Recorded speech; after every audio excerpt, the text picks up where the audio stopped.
असूनां पतिपापिनाशं परेशं गजेन्द्रस्य कीर्तिं वसानन्वरेण्यम्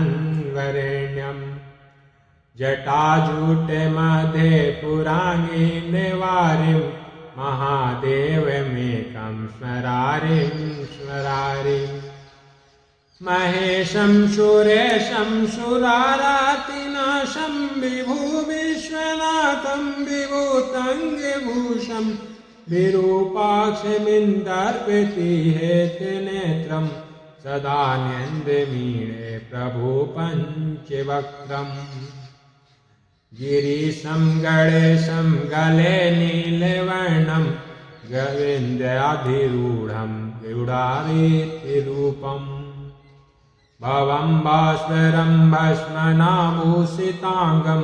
भवानी कलत्रं भजे पञ्चवक्त्रम्।